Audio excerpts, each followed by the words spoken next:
Hey, I'm Becky Bookworm and I'm here today to do a absolutely super quick book haul. I am also going to do my Moth Box March unboxing, and finally I have an announcement about a read along / buddy read. So let's get to it. I'm going to whiz through these, but I will put the links down below of each book if you want to know more. First up, The Soul of an Octopus by Cy Montgomery. I've heard a few people talk about this, Eleanor Reads Books I think was one of them, and this is about I think she's a scientist, or I'm not sure. Basically she's a naturalist, and she starts looking into how sentient octopuses are, what do they feel, what are they like inside, and she actually gets to know some octopuses in this big aquarium, and it's just really lovely. It's written really well. Yeah, so she just talks about these octopuses that she's interacted with. She goes out into the sea. It's just a really interesting read, and you even, I don't know if you can see it, but there's like a flick thing. You probably can't see it, but beautiful book. Definitely would recommend to read. Next is Winter Song by S.J. Jones. I've heard that this is a sort of retelling or different version or inspired by Labyrinth. So Labyrinth is one of my favourite films when I was a kid. It came out in the early 80s and I'm an 80s child, so I definitely have to pick this up, and I haven't read it yet, but I'm definitely going to soon. Next is Whatever Happened to Interracial Love by Kathleen Collins. Again, seen a few people talk about this on BookTube, so decided I wanted to give it a go. I'm trying to read more diverse books, so this is definitely one that I had to pick up. Next we have Moondial by Helen Cresswell. I saw somebody post that they had been reading this, and I wondered if it was the same story as the BBC children's drama from the 80s, early 90s, and it is. So I bought the DVD and the book. I haven't read it yet, but I'm definitely going to. It's about a girl who somehow transports back into, I think, Victorian times, and has to help a young girl there who I believe has a birthmark on her face, and her family treats her really badly, I think, as a result of that. I haven't watched it since I was little, so I can't really remember, but that's part of the story, so I'm wondering how close the book is to that. Next, Adam Silvera, History Is All You Left Me. This is all over BookTube at the minute, and I follow Adam on Instagram. I had to pick this up, especially it's such a nice shiny cover.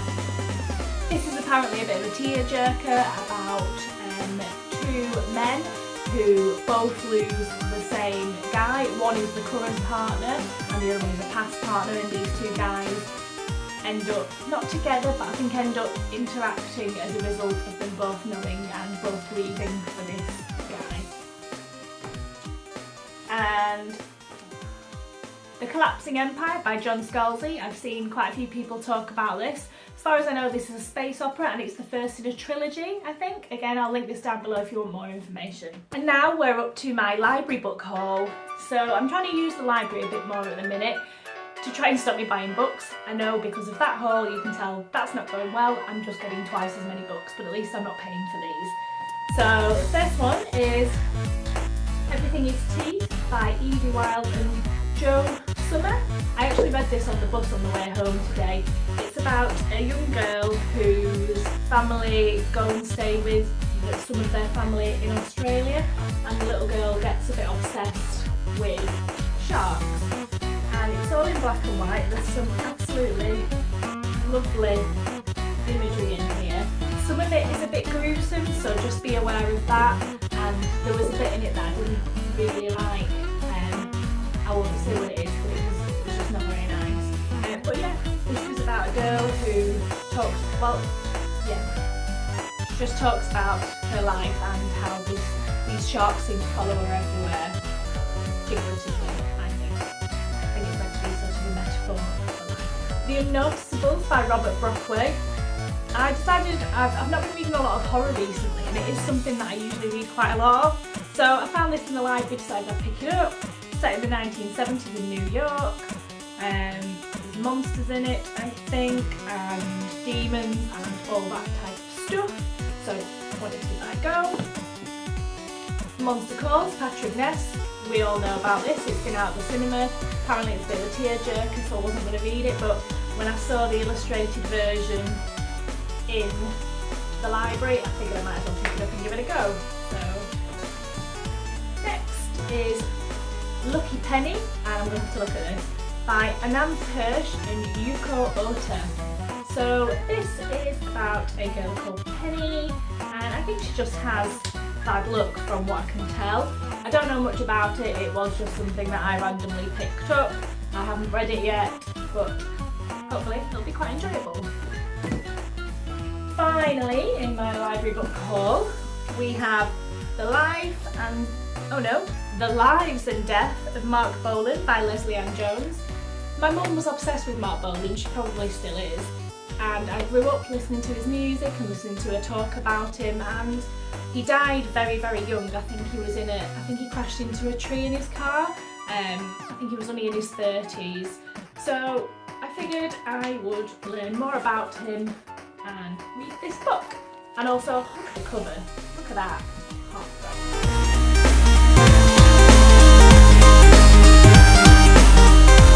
Next, we are into my Moth Box unboxing. So I've already removed it out of the box because it gets delivered to work and I didn't want to cart it home. But I have the Moth Box leaflet, I guess. It says, this month's box features 2 fantastically inventive novels. Both books are weirdly dark and unsettling, yet beautifully evocative.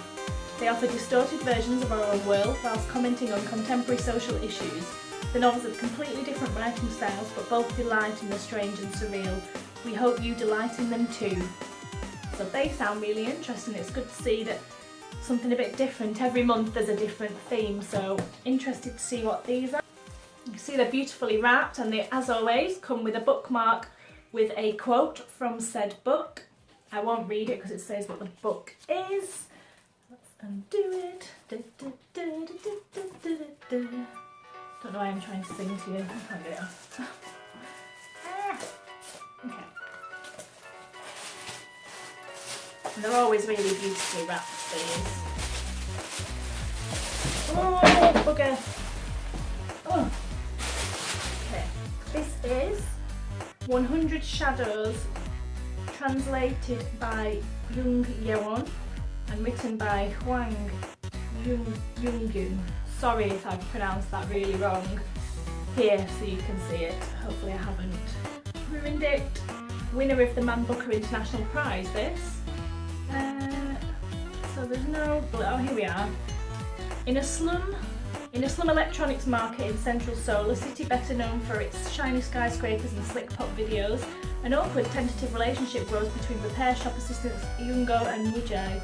Having both dropped out of formal education, their circumstances are already uncertain when the market is earmarked for demolition. An event seemingly linked to a strange recent development, the shadows of the slum's inhabitants have started to rise. So that sounds pretty interesting. I really like the cover as well, and the back of it with the... pretty good. So excited to read that. And the last one, again, they're wrapped so that they match.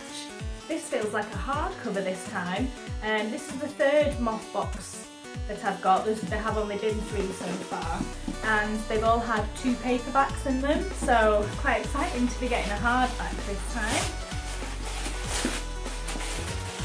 Ooh, it looks pretty. Oh, it's called Little Nothing by Marissa Silver. Let's have a look. I like looking under the dust jacket to see if there's anything special. It's just a little bit here. See that there? And I know it's annoying when people read the blurb, but as I've not been able to look it up yet, you're just going to have to bear with me.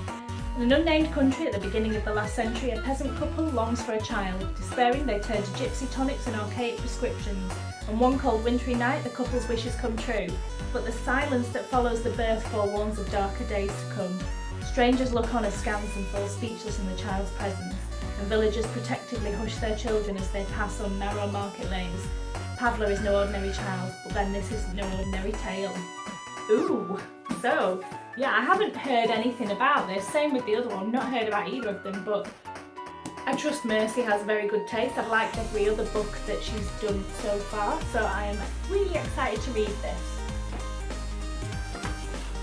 So finally is my announcement. For some unknown reason, I think little teenage goth Becky from back in the day was obsessed with Anne Rice, vampires, absolutely loved them. I mean, I still do, but obviously I've grown up and my tastes have kind of grown and changed. Still love a good vampire film. Anyway, I don't know why I'm wittering, but what I'm going to do is I've decided I'm going to read all of the Anne Rice Vampire Chronicles from start to finish. They probably get a bit shoddy towards the end, so I've heard, but I haven't read them, so I'm going to do that. Starting with Interview with a Vampire.